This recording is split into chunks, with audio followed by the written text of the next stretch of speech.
오늘 제목은요, 오직 성령이 너희에게 마시면 이라는 제목을 가지고 말씀의 은혜를 함께 나누기 원합니다. 오늘은 성령 강림 주일입니다. 오순절날 마가의 다락방 가운데 성령께서 강림하신 사건을 기념하고 기억하는 주일이죠. 우리에게 이 성령 강림 주일이 참 중요한 이유는 바로 성령이 임하심으로 말미암아 신약의 교회가 시작되었기 때문입니다. 바로 교회가 시작되어지는 것, 누가 임하심으로 말미암아? 성령께서 임하심으로 말미암아 시작되었고, 성령이 임하심으로 말미암아 하나님 나라가 본격적으로 또 전 세계 가운데 확산되었고, 미전도 종족이었던 조선 땅까지 이 복음이 전해짐으로 말미암아 저와 여러분들이 오늘 우리 장로님 기도하셨던 것처럼 이 은혜로운 이 자리에 나와서 저 앞에 예배할 수 있는 그 은혜를 우리 모두가 누리게 된 것 아니겠어요? 지금까지 이스라엘이라는 이 한민족을 통해서 구속의 역사를 쓰셨던 하나님은 새로운 영적 이스라엘, 바로 교회를 우리 세우기 위해서 성령을 보내주심으로 말미암아 바로 성령 교회를 세워나가시고 교회를 또 확장시켜 나가셨죠. 그리고 그를 위해서 그 제자들에게 성령을 부으셔서 그들이 걷는 가운데 사역하도록 만드셨습니다. 그러므로 교회가 교회 되어지는 것 다른 것이 아니에요. 성령께서 우리 가운데 임하셔야 가능합니다. 우리가 찬송 가운데 우리가 성령할 때도 교회를 교회되게, 예배를 예배되게 그런 찬양을 부르잖아요. 다른 것에서 가능한 것이 아니에요. 성령이 우리 가운데 임하셔야 교회가 교회되어집니다. 그렇죠? 예배가 예배되어지는 것, 예배가 그냥 어떤 종교의식이 아니고 정말 하나님께서 찾으셨던 그 예배로 주 앞에 우리가 드려질 수 있는 것, 무엇으로 가능합니까? 성령이 우리 가운데 예배 가운데 임하셔야 되는 거예요. 그러니까 우리가 모든 예배 가운데 먼저 구해야 될 것은요, 이 예배 가운데 주의 성령이 이 가운데 임하시옵소서, 임자여 주옵소서, 기름 부어 주옵소서, 하늘 문을 여시고 하늘의 영광을 우리 모든 성도들이 바라볼 수 있도록 도와주시옵시고 그 말씀 가운데 하나님의 음성을 듣게 하여 주옵소서, 이렇게 기도하는 저와 여러분이 되어야 될 줄로 믿습니다. 그런데도요, 오늘날 많은 교회와 성도들이 성도가 성령이 누구신지, 또 성령이 어떤 일을 하시는지, 왜 오셨는지 이거에 대해서 잘 알지 못하는 성도들이 참 많이 있습니다. 심지어 어떤 분은 예수님이 오시면 됐지 뭐 성령이까지 꼭 오셔야 되겠어, 그런 얘기까지 하시는 분이 계십니다. 어느 교회에서 알실만한 큰 교회입니다. 그 교회 목사님과 몇 명의 성도들이 성경 공부 시간에 성령 충만에 대해서 배운 거예요. 함께 제자 훈련을 과정을 한 것 같아요.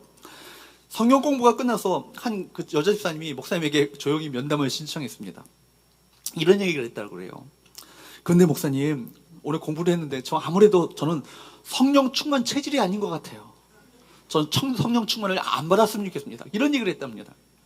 이번 성령 충만에 대해서 뭔가 오해를 한 것 같아요. 성령 충만이라면 어떤 특별한 어떤 그런 성향을 가진 성도들이 받는 것, 이것으로 성령 충만을 생각했다는 것입니다. 그러니까 예를 들면 성령 충만하면 좀 목소리가 달라지고 할렐루야 이렇게 좀 해야 뭐 좀 성령 충만한 것처럼 보이고, 밤마다 뭐 산기도 철야기도 다녀야 어떤 그런 다니고 흰저고리에다가 검은 치마 입고 가방 들고 막 그렇게 설쳐대야 성령 충만한 것처럼 생각하는 그런 오해가 한국교회 성도들 가운데 있다라는 거예요.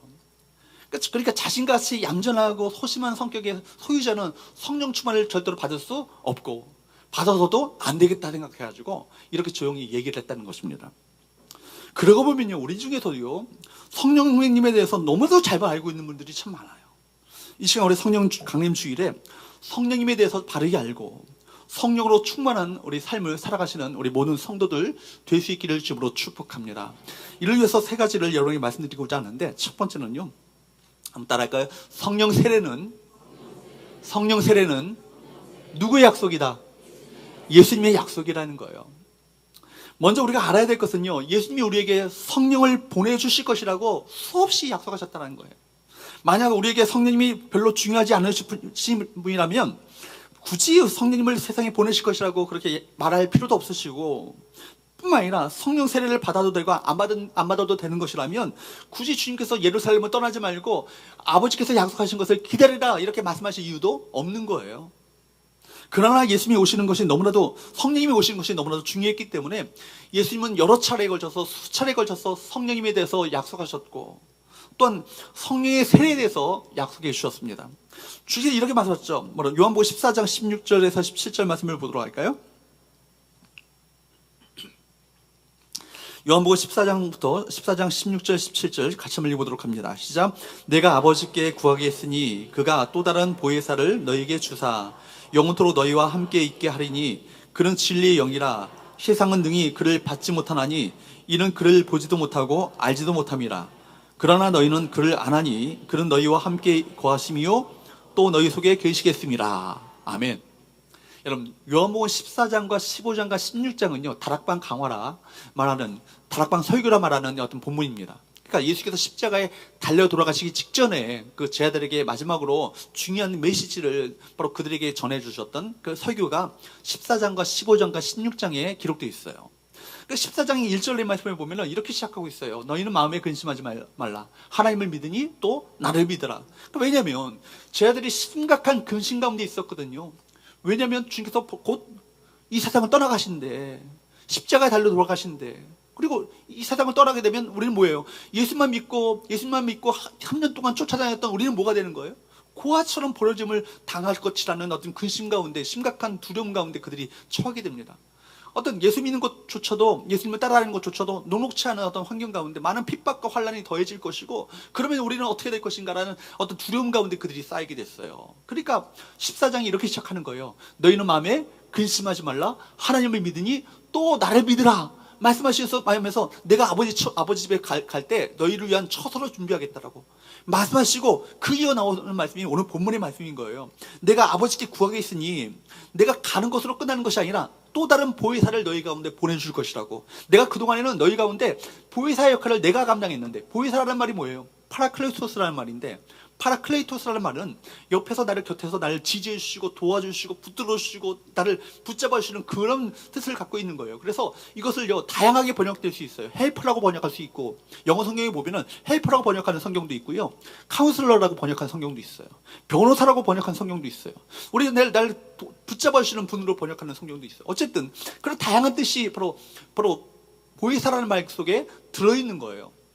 여러분 우리 억울하게 죄를 짓지 않았는데 죄를 졌다라고 고발이 됐어요. 그래서 내가 재판을 받게 되었어. 그럼 누굴 찾아가야 됩니까? 좋은 변호사를 만나는 것이 중요하잖아요. 좋은 로펌을 만나고 좋은 변호사를 만나서 면담을 해가지고 내 죄가 없음을 입증해 줄 수 있는 변호인을 세우는 것이 참 중요하잖아요. 변호사의 그 말 한마디에 따라서 내가 유죄냐 무죄냐 이것이 왔다 갔다 할 수 있지 않겠습니까?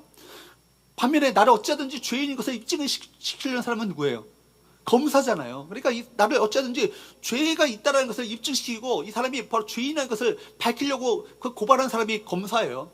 검사 맞서서 내 무죄를 변명해주고 변호해주고 대변해줄 수 있는 사람이 누구라고요? 변호사라고. 이게 파라클레토스예요. 바로 예수님께서 그 역할을 우리 가운데 하셨다는 것이죠. 근데 예수님께서 올라가시는 것으로 끝나는 것이 아니라 뭐라고요? 오늘 본문에 보면 또 다른 보혜사를, 본문에 좀 띄워주세요. 또 다른 보혜사를 보내주시겠다고요. 또 다른 보혜사를 보내주시겠다고. 그렇게 본문을 좀 띄워주세요. 보혜사를 너희에게 주사 영원토록 너희와 함께 있게 할 것이라고. 그러니까 예수님은 사실 이 세상을 떠나가시겠지만 떠나가시지 않고 진리의 영이신, 예수의 영이신 성령님을 우리 가운데 보내주셔서 영원토록 우리와 함께 있게 하시겠다고. 근데 그분은 어떤 분이세요? 17절 말씀에 보면 진리의 영이라. 우리를 진리로 인도하시고 진리를 깨닫게 하시고 진리를 알게 하시고 진리 가운데 인도하시는 그분이 바로 성령님이시라는 거예요. 그분이 우리와 함께 거하신대요. 뿐만 아니라 우리 속에 거하시겠대요. 이 놀라운 약속 아니겠어요? 특별히 요한복음 16장 7절에서 이렇게 말씀하세요. 계속 이어지는 다락방 설교죠. 16장 7절 한번 보세요. 같이 읽어보도록 합니다. 시작. 그러나 내가 너에게 실상을 말하노니 내가 떠나가는 것이 너에게 유익이라. 내가 떠나가지 아니하면 보혜사가 너에게로 오시지 아니할 것이요 가면 내가 그를 너에게로 보내리니. 너에게 진짜 내가 실상을 보여주겠는데 말할 건데, 내가 떠나가는 것이 너에게 뭐라고요? 유익이라고요.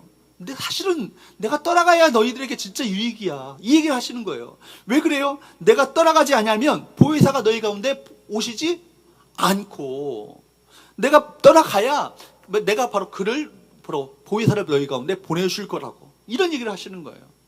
여기에 보면요 주님께서 말씀하시는 거예요. 당신이 떠나가신 것이 제자들에게 더 유익하다고.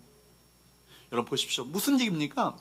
예수님이 육체로 이 제자들과 함께 있는 것은요 시간과 공간의 제약을 받을 수 있어요. 아시는 것처럼 예수님은 이 땅 가운데 영으로 오시지 않고 육신을 입고 이 땅 가운데 오셨잖아요. 시간적인 제약이 있었죠. 언제 오셨어요? 우리가 BC와 AD, BC, Before Christ와 아노 도미니, 이 바로 주후와 주전이 갈라지는 기점이 뭐예요? 예수님의 탄생이죠. 근데 역사학자들이 약간 시간 계산을 잘못해가지고 사실은 정확히 말하면 BC 4년 전에 예수께서 오신 것 같아요. 그리고 33년 동안 바로 이 땅 가운데 생애를 사셨잖아요. 시간적인 제약이 있죠. 그럼 2000년 후에 우리는 예수를 만날래 만날 수가 없잖아요. 그래야 안 그래요? 반응을 좀 보여야 돼요. 그래야 안 그렇죠. 그렇죠? 뿐만 아니라 지역적인 공간 제약이 있어요. 주님은 어디에 계셨어요? 지중해 그 주변에 있는 변두리 그 나라 그 지역 팔레스타인 그 지역에 계셨잖아요. 이방인을 위해서 가끔 이방인 선교를 위해서 전도를 위해서 가끔 그 곁에 동네를 가시긴 했지만 그 주사역이요 팔레스타인 지방을 벗어나지 않으셨어요. 그렇다면 여러분 아시아를 지나서 이 동아시아 끝에 있는 그 조용한 아침의 나라 이 나라까지 바로 이 복음이 전해질 수 있겠어요? 예수를 만날 수 있겠어요? 만날래야 만날 수 없는 것이죠. 여러분, 그러니까 보혜사 성령이 오심으로 말미암아 이제는요 시간적인 여러분 그 제약을 받지 않으세요. 100년 전, 200년 전에 바로 그 사람들은 성령님을 만났을까요? 안 만났을까요? 만날 수 있었죠. 제 말을 잘 이해 못 하셔서 엉뚱한 대답을 하시는데 100년 전, 200년 전에는 그 교회에서 성령님을 만났어요? 못 만났어요? 만났죠. 앞으로 여러분 100년 후, 200년 후에 그 후손들은 성령님을 만날 수 있어요? 없었어요? 있어요. 팔레스타인 지역에만 그 머물고 있었던 이 복음이요. 또 이게 미전도 종족이었던 이 조선 땅까지 이 복음이 전해지는 것 어떻게 가능한 거예요? 각 모든 사람에게 성령이 부어주시고 성령께서 그 10년 가운데 성령 부르심으로 말미암아 그 미국에서 영국에서 호주에서 세계 각국에서 선교사들이 이 조선 미전도 종족이었던 이 조선 땅에 복음을 전하기 위해서 옴으로 말미암아 복음이 전해졌잖아요. 학교가 세워지고 교회가 세워지고 병원이 세워지고 그리고 복음이 전파됨으로 말미암아 오늘 우리 이 자리에 여러분들이 예수를 믿는 놀라운 기적들이 나타나게 된 거예요. 무엇으로 가능한 거예요? 성령이 우리 가운데 오심으로 말미암아. 그러니까 주께서 뭐라고 말씀하세요? 내가 떠나가는 것이 너에게 유익이라고. 육신의 한계를 입고 살았던 내가 이제는 영으로 그리스도의 영으로 우리 가운데 오심으로 말미암아 모든 사람들에게 바로 다 그들 속에 성령이 들어가시고 임재하시고 붙잡아 주시고 인도하시는 은혜를 베풀어 주실 것이라고. 그렇습니다. 그렇습니다. 정말 주님이 떠나가고 성령님이 오시는 것이 더 좋은 이유가 뭐예요? 첫 번째는요. 그것은 그렇기 때문에 성령님이 오셔야 예수께서 말씀하셨던 진리를 제 아들이 명확하게 깨달을 수 있기 때문입니다. 요한복음 16장 12절 13절 말씀 보세요. 12절 13절 같이 한번 읽어보도록 할까요? 시작.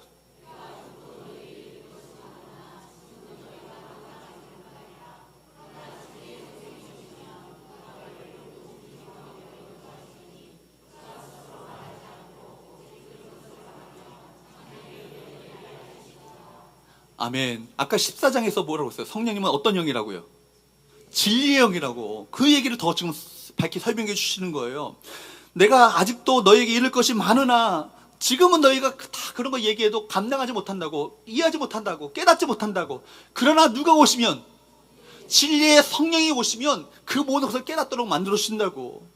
그죠? 그 제자들이 수없이 그 제자들에게 모든 것을 약속해 주셨잖아요. 부활과 놀라운 하나님의 나라에 대한 일들을 얘기했지만 예수님이 살아계실 때 많이 들었던 제자들은요 그 뜻이 무엇인지 몰랐어요.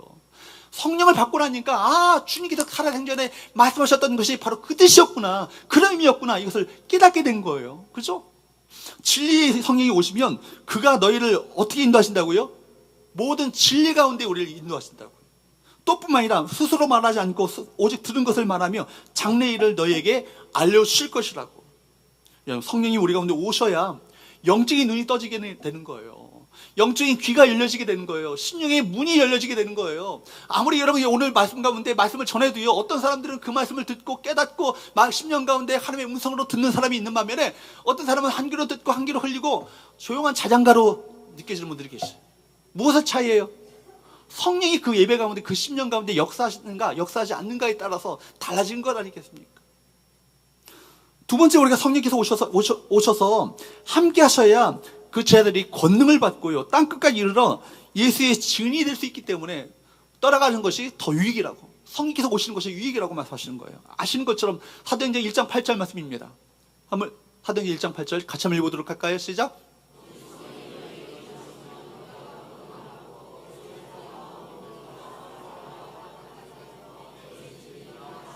성령이 오셔야 권능이 임하는 거예요. 성령이 오셔야 권능이 임하고 예루살렘과 온 유대와 사마리아와 땅끝까지 이르러서 주님의 증인 되어지는 사명을 감당할 수 있는 거예요. 증인이란 말 자체가 뭐예요? 히라보로 마르투스예요. 마르투스란 말 자체는 그 당시에 증인이란 말도 있지만 순교자라는 말도 있어요. 그 말이 그 뜻이에요. 그러니까 여러분, 영어의 순교자라는 영어의 그 단어인 마터라는 말 자체가 여기서 파생한단 말이에요. 마르투스. 여러분 보세요. 그 순교 초대교회 당시에 주님이 예수의 증인으로 삶을 산다는 것은 예수를 위해서 순교의 각오를 가지고 살아간다는 것을 의미하는 거예요. 이것이 어떻게 가능하죠? 예수의 십자가 앞에서만 다 겁을 집어먹고 다 도망갔던 그 제자들, 심지어 그래도 수제자라고 의리 있게 따라갔던 그 베드로는 예수의 그 십자가 앞에, 그 고난 앞에 오히려 예수를 3번이나 부인하고 나중에는 저주까지 부인했던 그 겁쟁이 베드로가 의 없이만 가득하지 실제로 마음 가운데 담대함이 없었던 그 베드로가 어떻게 변해요? 성령을 받고 나서는요, 여러분 놀라운 그 3,000명, 5,000명 많은 사람들을 회개시키는 능력의 사람들로 바뀌게 되잖아요. 심지어 안진뱅이를 일으키게 되니까 여러분 죽음의 위협 앞에서도 담대하게 내가 보고 들은 것을 말하지 않을 수 없다라고 오히려 그 담대하게 선포하는 용정으로, 믿음의 용정으로 바뀌게 되잖아요. 여러분 그렇기 때문에 여러분 사실 예수님은요 한시적으로 육신을 입고 이 땅 가운데 오셨습니다. 그러나 성령님은 교회와 믿는 모든 성도들과 영원히 함께하여 주실 것입니다. 그리고 그들에게 능력을 부어주셔서 세상을 변화시킬 사명을 감당하도록 만들어 주시는 거예요. 그렇기 때문에 오늘 본문에서도 승천하기 전에 제자들에게 다시 한번 성령 세례에 대한 약속을 하고 있습니다. 4절과 5절 말씀을 보도록 할까요? 1장 4절과 5절 같이 한번 읽어보도록 합니다. 시작. 사도와 함께 모이사 그들에게 분부하여 이르시되 예루살렘을 떠나지 말고 내게서 들은 바 아버지께서 약속하신 것을 기다리라. 요한은 물로 세례를 베풀었으나 너희는 몇 날이 못되어 성령으로 세례를 받으리라 하시니라. 여러분 보세요. 그 사도들에게 뭘 부탁하세요? 뭘 부탁하세요? 예루살렘을 떠나지 말고 내게서 들은 바 아버지께서 약속하신 것, 이게 뭐예요? 성령을 기다리라고. 요한은 물로 세례를 베풀었지만 바로 성령께서 오시면 성령으로 세례를 받게 되면 그 성령은 성령 세례를 불세례라고 말하고 있잖아요. 불세례. 요한의 물세례는 뭘 의미해요? 물속에 원래 세례라고 말하지만 사실은 원래 세례가 아니라 침례잖아요. 그죠?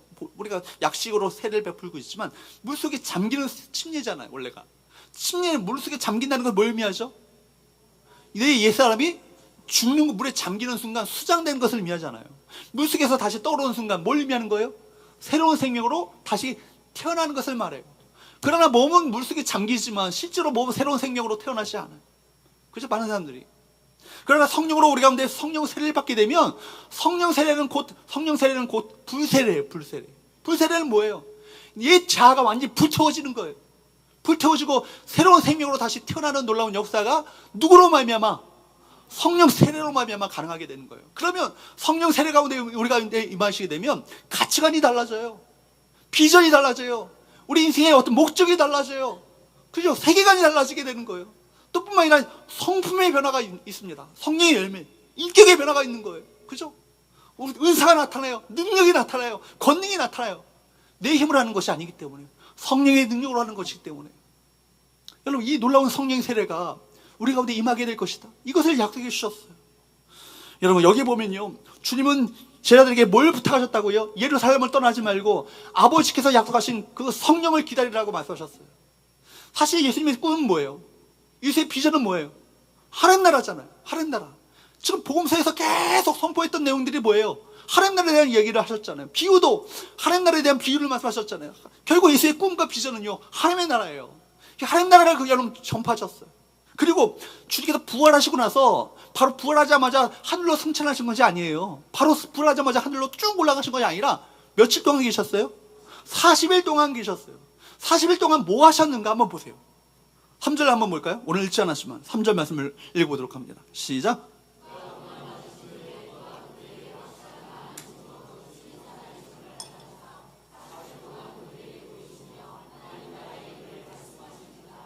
아멘. 그가 고난받으신 후에, 그 십자가 고난, 십자가에서 죽임당하신 후를 말하는 거예요. 그리고 그들에게 확실한 많은 증거로 친히 살아계심을 나타내서 뭘 말하는 거예요? 부활하셨잖아요. 부활하신 것을 나타내 보이셨어요. 그리고 40일 동안 바로 부활하자마자 승천하신 것이 아니라 40일 동안 그들에게 뭘 보이셨어요? 부활하신 몸을 보이셨죠. 그래요, 안 그래요? 보이셨잖아요. 그리고 나서 뭘 말씀하셨어요? 하나님 나라 일을 말씀하셨다고요. 여러분, 여러분들이 인생 가운데 이제는 40일밖에 못 삽니다. 사형 선고를 받았어요. 만약에 40일밖에 못 삽니다. 그럼 뭐 하시겠어요? 40일 동안 내가 제 인생 가운데 해보고 싶었던 것, 그리고 내 인생의 꿈이었던 것, 그거 버킷리스트 작성하지 않겠어요? 그거 꼭 다 해보고 한번 내가 죽고 싶다. 여러분, 만약에 이제 내가 죽기 몇 시간밖에 남지 않았어. 유족들이 다 모였어. 가족들이 다 모였어. 모여가지고 그들에게 유언을 남겨줘요. 그러면 그때 농담 따먹기 하고 있을까요? 뭐 할까요? 여러분에게 자녀들에게 꼭 하고 싶었던 그 말, 그거 저 한번 전해주지 않겠어요? 그렇죠. 그러니까 40일 동안 주님께서 하시고 말씀하시는 내용이 하나님 나라에 대한 일이라는 것은 예수의 꿈이요, 비전이요, 예수의 사명이었어요. 이걸 제자들에게 어찌하든지 전해주고 싶으셨던 거예요. 그래서 다른 얘기하지 않으시고 다른 기적들 베풀지 않으시고 이거에만 집중하셔서 그들에게 바로 전해주셨습니다. 말씀으로 훈련시키셨습니다. 근데 왜 주님은요, 빨리 너희들 빨리 나가가지고 이 하나님 나라 일을 빨리 전파하고 빨리 복음 전도하고 전파하라 말씀하지 않으시고 뭐래요? 대신 아버지께서 약속하신 것을 뭐 하라고요? 기다리라고요. 저같이 성질 급한 사람은요, 빨리 그렇게 할 것 같은데, 그죠? 왜 기다리라고 말씀하셨을까? 분명해요. 그건 분명해요. 하나님 나라 일은요, 그 제자들의 힘을 가지고 능력을 가지고 가능한 것이 아니기 때문에 그래요. 성령님이 오셔야 하나님 나라가 세워지게 될 거예요. 성령님이 오셔야 하나님 나라가 건설하게 될 거예요. 그렇기 때문에 주님은 무엇보다도 뭘 기다리라고요? 성령을 기다리라고요. 그렇기 때문에 어떤 의미에서는요, 사도행전의 역사는 누구의 역사예요? 성령님의 역사예요. 그래서 사도행전의 별명이 뭐예요? 성령행전이잖아요. 사도들의 행적을 기록하고 있지만 사실은 그 배후에서 역사하시고 주도하시고 이끌어가시고 인도하시며 모든 일들을 가능케 하시는 그분은 누구냐면 성령님이세요. 성령님과 그 제자들은요, 분리될 수 없었습니다. 성령님이 교회를 교회되게 했습니다. 성령님이 제자들을 하여금 능력 있게 복음을 감당하도록 만드셨던 거예요. 근데 문제는 뭐예요? 오늘날 교회와 성도들이요, 성령님을 충분히 주목하지 않아요. 성령님의 도우심을 충분히 구하지 않습니다. 교회가 성령님의 이끄심을 받지 못하고 성도들이 성령으로 충만하지 않은 채 이 땅을 살아가고 있다는 거예요. 한번 보세요. 오늘날 교회가요, 성령님을 빼앗 빠져도 얼마든지 돌아가고 있다면 그 교회는 교회 아니에요. 교회 모든 프로그램이요, 여러분 성령님이 빠져도 얼마든지 그 프로그램이 가능하고 있다면 그거 세상 프로그램이지 교회 프로그램이 아니에요. 예배가 성령님 없이도 예배 드리고 있다면 이거는 종교 형식이지 예배가 아닌 거예요. 교회가요, 성령님 없이도 교회가 잘 진행되고 있다, 이거 심각한 거 아니겠어요? 종교 단체일 뿐이지. 우리 모든 것 가운데 성령이 빠지면 되지 않은 것, 초대교회는 99% 이상이, 아니 100%가 성령이 빠져서는 절대로 되지 않은 모든 것들이 이루어졌어. 그렇죠?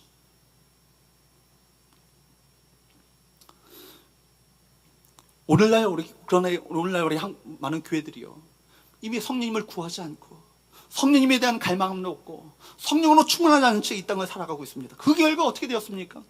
교회의 능력은 약해졌고 성도들의 삶은 방황하게 되었습니다. 역사적으로 보면요, 성령님에 대해서 가장 소홀했던 시기가 언제인지 아십니까? 중세시대예요. 중세시대가 여러분 아시는 것처럼 어떤 시대예요?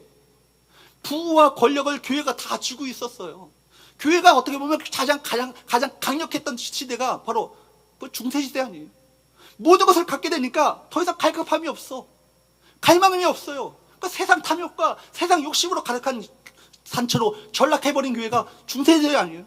저 오늘날 한국 교회 보면서 그런 교회로 전락하지 않을까, 그런 너무나도 막 가슴을 찢고 제가 기도를 합니다. 우리 성교회가 그런 교회가 되지 않았으면 좋겠어요. 세상 권력 없고 돈 없고 힘 없다 할지라도 성령으로 충만한 교회가 될 수 있기를 축복합니다.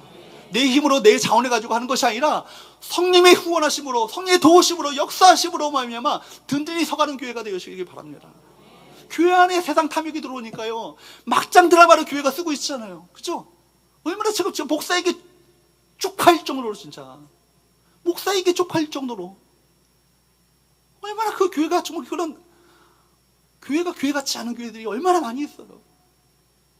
그런 모습들을 남을 비판하기 전에 우리 모습이 그렇지 않은가?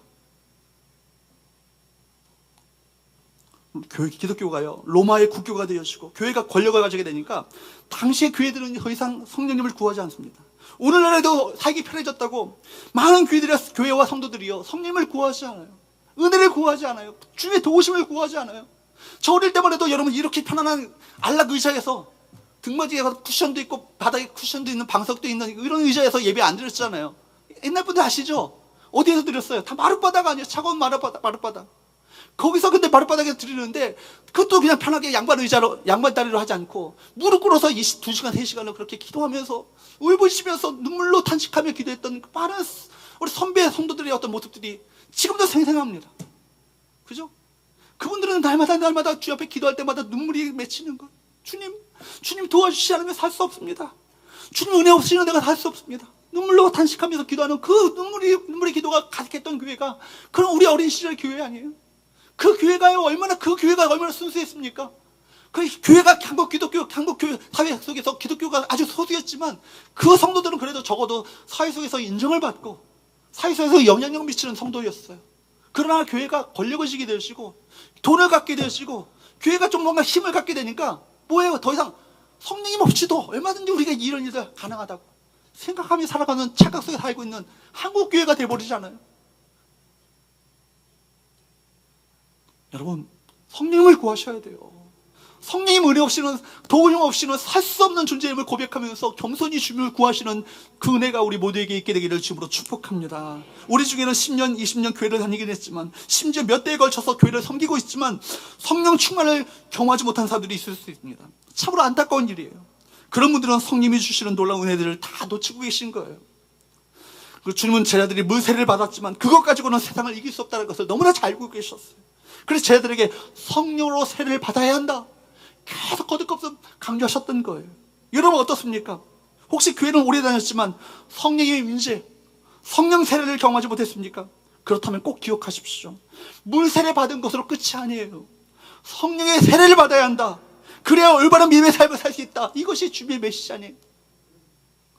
우리 중에 어떤 분은요, 나도 옛날에는 다 그렇게 성령 충만 받아봤어. 왕년엔 나도 이렇게 다 했어. 그렇게 호들갑 떨지 마. 나도 다 해봤어. 이렇게 말하는 분이 있어요. 착각하지 마세요. 성령 충만은 과거형이 아니에요. 따라합시다. 성령 충만은 과거형이 아니라 언제나 현재형이다. 지금 아니면은 아닌 거예요.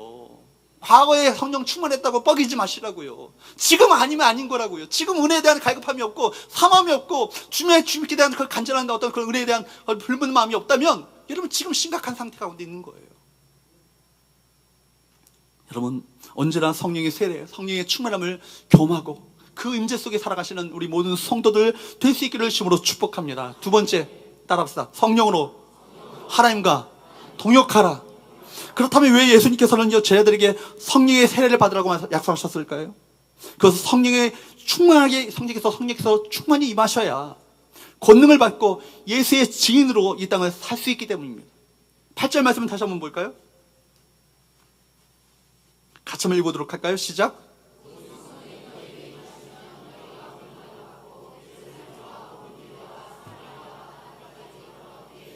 8절이 어떻게 시작돼요? 오직이라는 부사로 시작되고 있잖아요. 저는 이 말씀에 주목해 봤어요. 이게 근데 제가 마음 가운데 뜨거움이 오는 거야. 아, 오직이구나. 오직 성령이 너희 가운데, 우리 가운데 임하셔야 우리가 권능을 받고 예수의 증인된 사명을 감당하고 하나님의 사역들을 감당하는, 하나님의 동역하는 삶을 살 수 있겠구나. 다른 왕도가 없구나. 다른 로얄 오더가 없구나.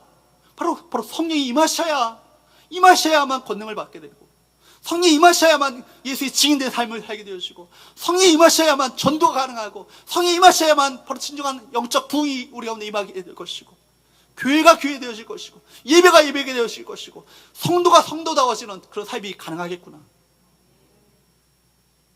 여러분, 우리가 성령의 임하심을 경험해야 될 이유가 바로 이거예요.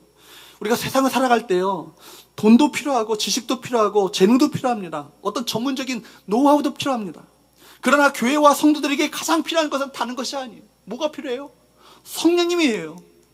성령님이 부으시는 능력 없이 어떻게 이 세상을 이기며 살 수 있겠어요? 문제 앞에서 여러분 좌절하지 않고 절망하지 않고 어떻게 세상을 이기며 당당하게 소망을 가지고 기쁨을 가지고 주님을 찬양하며 살 수 있겠습니까?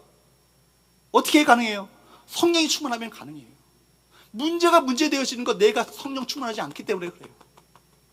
문제 앞에 좌절하는 거 내가 성령 충만하지 않기 때문에 그래요. 성령 충만하면요 문제를 돌파하며 세상을 이기며 살 수 있습니다. 여러분, 하나님의 능력을 경험하지 못하고 어떻게 전도할 수 있겠어요?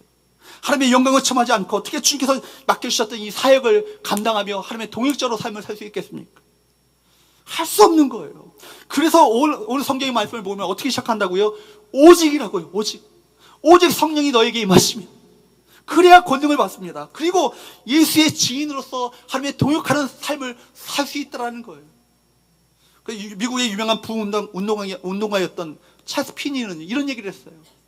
죄인이 회개하지 않는 것이 죄인 것처럼, 다시 한번요, 죄인이 회개하지 않는 것이 죄인 것처럼 그리스도인이 성령 충만 받지 않는 것도 죄라고. 여러분, 왜냐하면 성령을 받지 못한 사람은요 온전히 주님께 순종할 수 없고요 충성할 수 없고 그리고 하나님의 말씀대로 살아갈 수 없기 때문에 그렇습니다. 그러므로 우리 모든 그리스도인들은 누구나 성령으로 충만해야 되는 거예요. 특별히 사도행전에서는 성령 세례, 성령 충만과 권능이라는 말이 늘 연결되어 있어요. 주의 제자들이 한번 보십시오. 아까도 언급한 것처럼 그 주의 제자들이 성령 충만하게 되니까요 이전에는 다 도망가버리고 겁쟁이였던 두려움 가운데 떨고 있었던 그 제자들이 성령을 받게 되니까 성전 미문에 앉아 있었던 남에서부터 못 걷게 된 안진뱅이를요 뭐라고 그래요? 내게는 은과 금이 내게 없지만 내게 있는 것 그것을 내게 주노니 곧 나사렛 예수 이름으로 일어나 걸으라.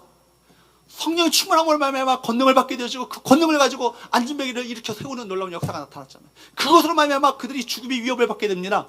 공의 앞에 섰잖아요. 그 자리가 어떤 자리예요? 예수님이 심판받았고 결국 그 죽임당했던 그 자리 아니에요. 너 똑같이 너희 스승처럼 만들어줄까? 이런 위협을 가합니다. 그러니까 뭐라고 합니까? 내가 보고 들은 것을 말하지 않을 수 없다라고 담대하게 선포하는 그런 놀라운 역사가 그 성경 가운데 기록되고 있잖아요. 그러니까 어찌할 수 없었던 그 공연들도 뭐라고 그래요? 채찍질하고 그냥 놓아줘. 여러분, 조금도 두려워하지 않고 많은 관원들과 장로들 앞에서 담대하게 예수 그리스도를 선포하게 된 그 동기가 뭐예요? 동력이 뭐예요? 성령 충만이에요.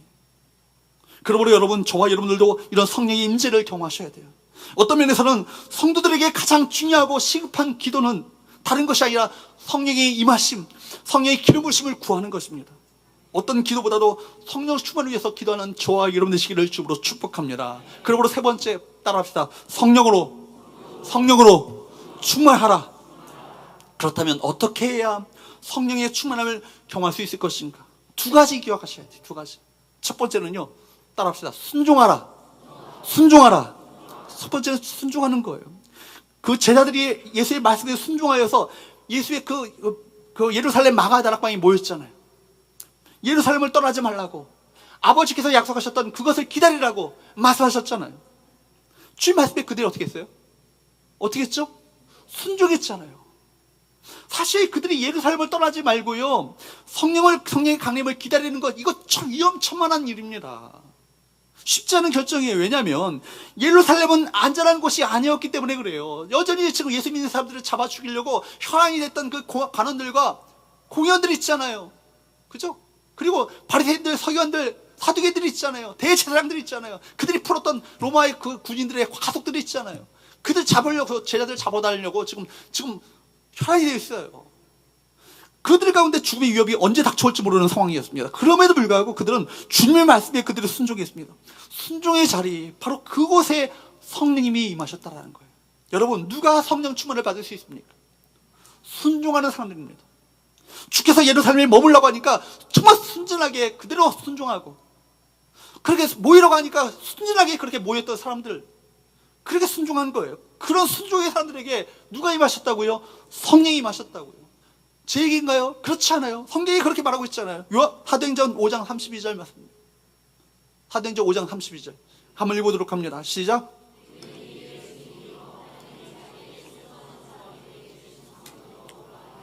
뭐라고 그래요? 성령님을 뭐라고 하세요? 순종하는 사람들에게 주신 성령. 순종하는 사람들에게 뭘 주셨다고요? 성령을 부어주셨다고. 여러분, 저는 지금까지 목회를 하면서 92년도부터 그 교육전사 사역을 했으니까 지금 거의 뭐 30년 가까이 된 것 같아요. 그죠? 목회를 하면서 많은 분들이 보지만 매사에 계산이 빠르고 비판적이고 늘 비판적이고 부정적인 사람들, 성도들은요, 성령 충만을 받는 것을 제가 본 적이 없어요. 한 번도 본 적이 없어요. 성령 충만함을 사모한다면 먼저 하나님의 말씀에 순종하기로 결단하시기를 주님으로 축복합니다. 순종이 성령 충만을 결정짓는 첫걸음임을 성경은 말하고 있어요. 두 번째, 따라합시다. 사모하고 구하라. 성령 충만을 경험하려면 성령 세례를 사모하시고 구하셔야 돼요. 성경에 보면 제자들은 주님 말씀에 순종하여서 마가의 다락방에 모여서 오로지 기도에 힘썼다라고 그렇게 기록하고 있어요. 열흘 가까이 집중적으로 그들이 기도합니다. 기도에 헌신합니다. 만사를 제쳐놓고 많은 일들이 있잖아요. 그럼에도 불구하고 기도하는 일에 전념하고 집중하고 거기에 헌신하는 거예요. 그랬더니 간절히 구했다는 말입니다. 마침내 오순절날 성령의 임재가 그들 가운데 그 기도에 헌신했던 그들을 통해서 임하게 됐다는 거예요. 특별히 사도행전 1장 14절 말씀을 보세요. 13절 말씀에 보면은 여기 다락방에 모였던 사람들이 얘기가 나오는데 13절에는 그 예수의 제자들의 어떤 뭐 이야기, 명단들이 쭉 얘기가 나옵니다. 그리고 나서 14절에는 또 누가 있냐면 그 제자들과 더불어서 14절 한번 읽어보도록 할까요? 시작.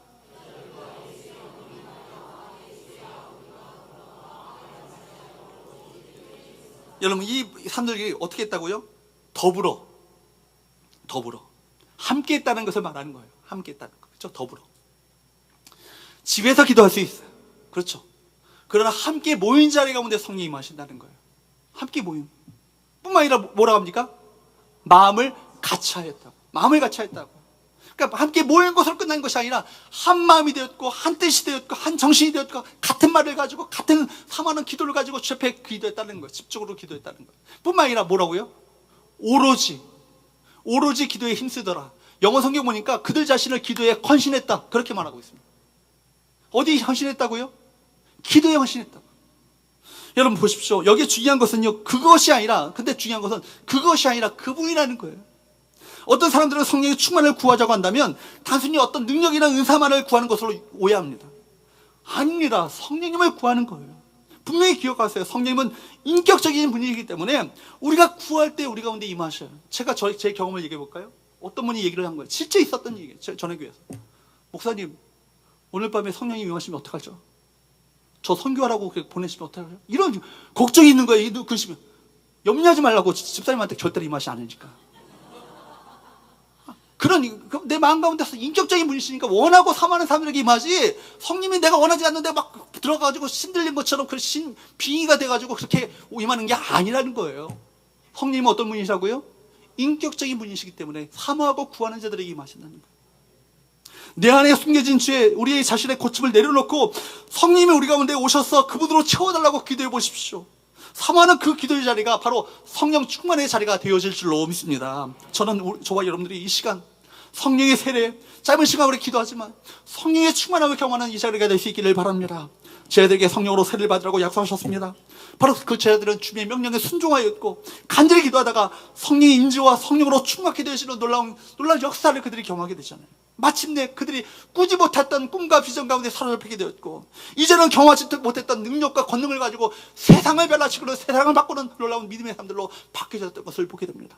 저는 우리 서울의 중랑구의 중가동의 그 변두리 지역에 있는 이 성교를 통해서 놀라운 하나님의 역사가 나타나기를 기도하고 있습니다.